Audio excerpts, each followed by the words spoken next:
sense in common with her. She seems to bear it pretty well. Eugene, you're making a fool of yourself. A very great fool of yourself. There's a piece of wholesome plain speaking for you. Oh, do you think I don't know that? Do you think that the things that people behave foolishly about are any less more real or true than the things they behave sensibly about? They're more true. They're the only things that are true.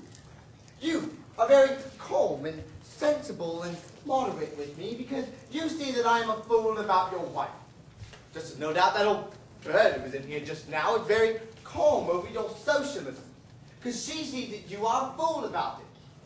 And does that prove you're wrong? And does your complacent superiority to me prove that I am wrong? Marchbanks, some devil is putting these words in your mouth. It is easy, terribly easy, to shake a man's faith in himself, to take advantage of that, to steal another man's happiness. I know what I'm doing! I'm doing it on purpose! I told you I should stagger you!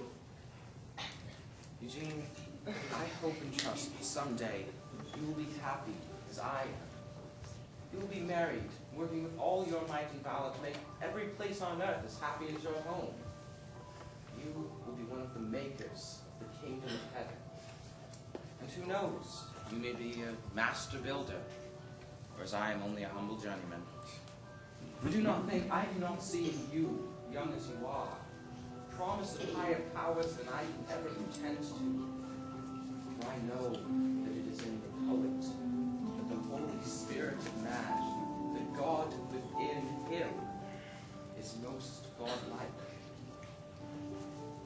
Trembles make you think of that. Think the great gift and heavy burden of the poet may someday be laid upon you.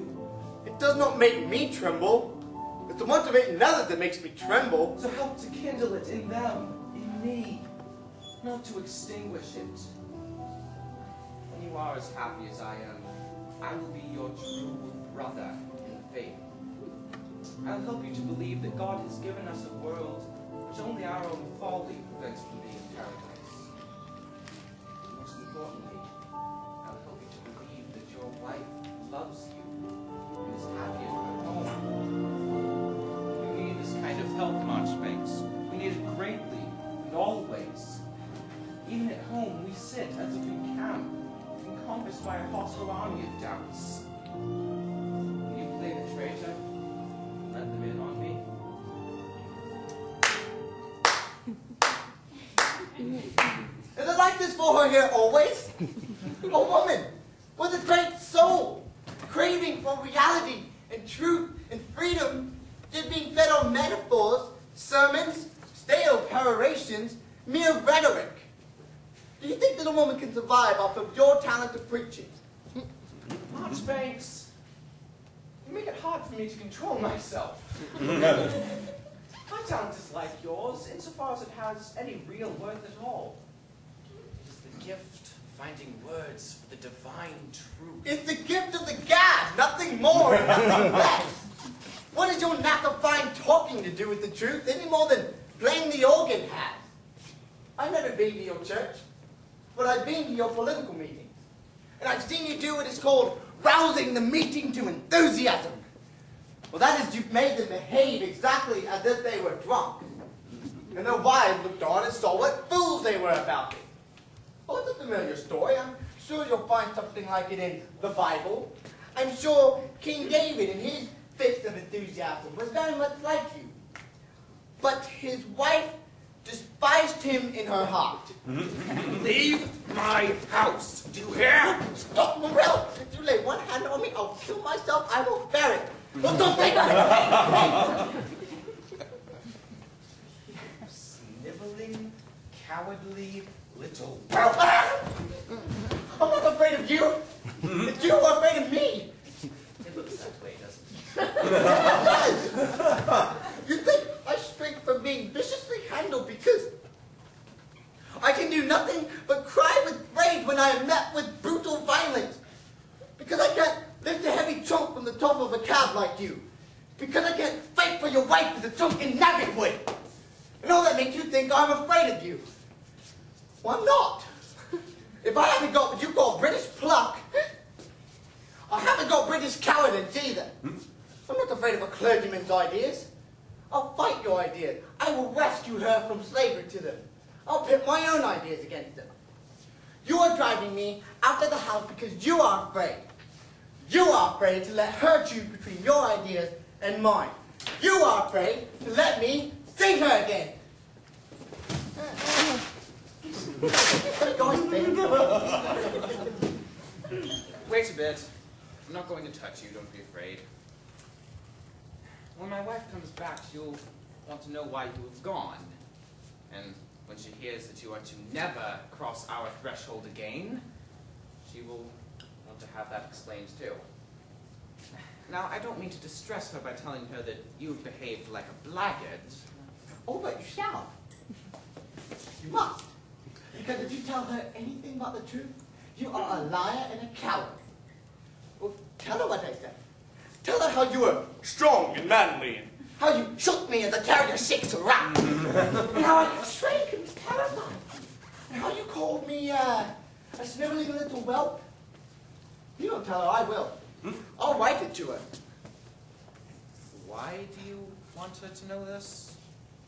Because she will understand me, and know that I understand her.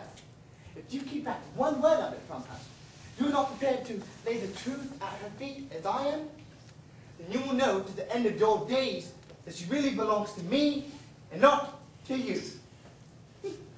Goodbye. Stop. I will not tell her. Well, either a truth or a lie you must tell her, if I go. Marchbanks, it is sometimes justifiable To lie, I know. It would be useless. Goodbye, Mr. Clergyman.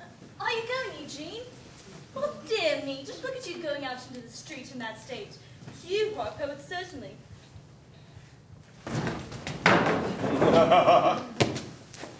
Here, stand still.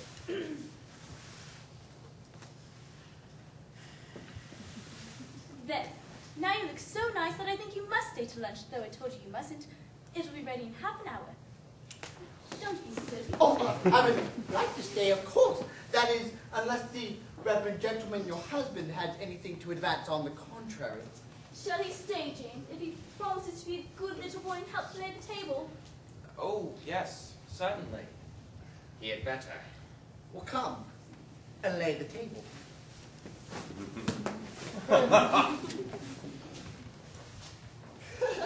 I am the happiest of mortals! So was I, an hour ago. Hey,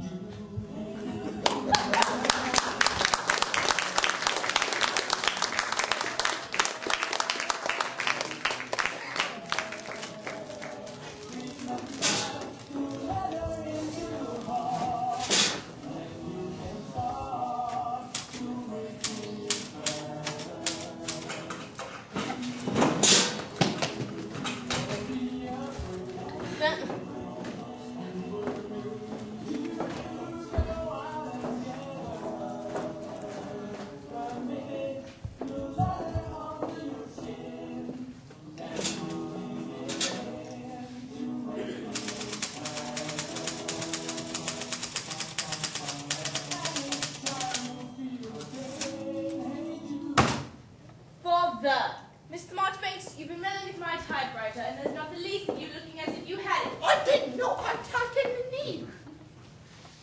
I only tried to make it right, but it wouldn't. Well, you've altered the spacing. Oh, I didn't. I didn't indeed. I only turned a little wheel and it gave a sort of click. Oh, now I understand.